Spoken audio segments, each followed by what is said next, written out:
লা লিগা ১৬তম রাউন্ডের ম্যাচে হেরেছে রিয়াল মাদ্রিদ, জয় পেয়েছে বার্সেলোনা। ১৬তম রাউন্ডের ম্যাচে রিয়াল মাদ্রিদ খেলতে নেমেছিল অ্যাথলেটিকো বিলবাওর ঘরের মাঠে। খুব একটা সুবিধা করতে পারেননি অ্যাথলেটিকো বিলবাওর মাঠে রিয়াল মাদ্রিদ। ২-১ গোলে হেরে পয়েন্ট হারিয়েছে রিয়াল মাদ্রিদ এই ম্যাচে। প্রথমার্ধ থেকে দু দল পাল্টা আক্রমণ করে খেলতে থাকে। প্রথমার্ধে কোনো দল কোনো গোল করতে পারেনি। গোল শূন্যতে বিরতিতে যায় দু দল।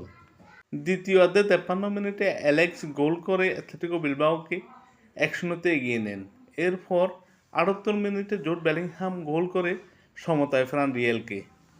খেলার ৮০ মিনিটের মাথায় আবারও গোল করে অ্যাথলেটিকো বিলবাওর গুরুজেটা, এতে ২-১-এ লিড পায় অ্যাথলেটিকো বিলবাও। শেষ পর্যন্ত কোনো দল আর কোনো গোল করতে না পারলে খেলা শেষ হয় ২-১ ব্যবধানে।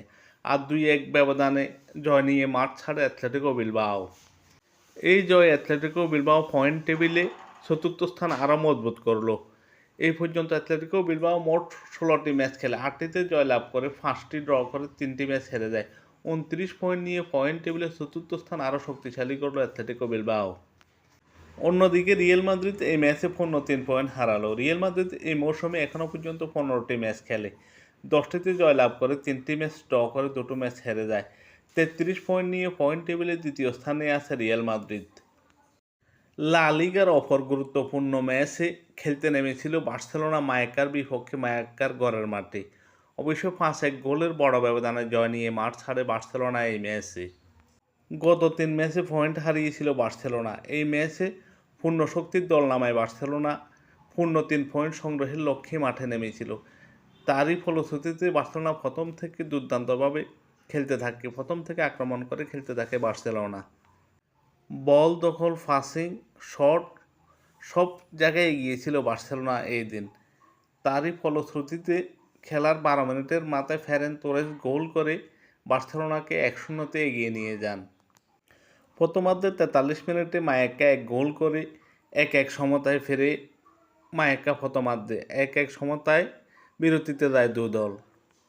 দ্বিতীয়ার্ধে বার্সেলোনা জয়ের জন্য ফোন করেই মাঠে নামে এবং দ্বিতীয়ার্ধের প্রথম থেকে তারা আক্রমণ করে খেলতে থাকে। ৫৬ মিনিটে রাফিনা পেনাল্টি থেকে গোল করে ২-১-এ এগিয়ে দেয় এবং অন্যদিকে ৭৪ মিনিটে রাফিনা আরেকটি গোল করে ৩-১-এ এগিয়ে যায় বার্সেলোনা এবং খেলার ৭৯ মিনিটে ডিজং একটি গোল করে, খেলা ৮৪ মিনিটে ভিক্টর আরেকটি গোল করে। এতে বার্সেলোনা ৫-১ ব্যবধানে এগিয়ে যায় এবং শেষ পর্যন্ত আর কোনো গোল না হলে শেষ পর্যন্ত বার্সেলোনা ৫-১ গোলের বড় ব্যবধানে জয় নিয়ে মাঠ ছাড়ে।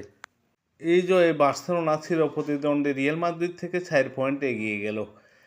বার্সেলোনা এই মৌসুমে এখনও পর্যন্ত ১৬টি ম্যাচ খেলে, ১২টিতে জয়লাভ করে, ১টি ম্যাচ ড্র করে, ৩টি ম্যাচ হেরে যায়। ৩৭ পয়েন্ট নিয়ে পয়েন্ট টেবিলে শীর্ষস্থান শক্তিশালী করল বার্সেলোনা।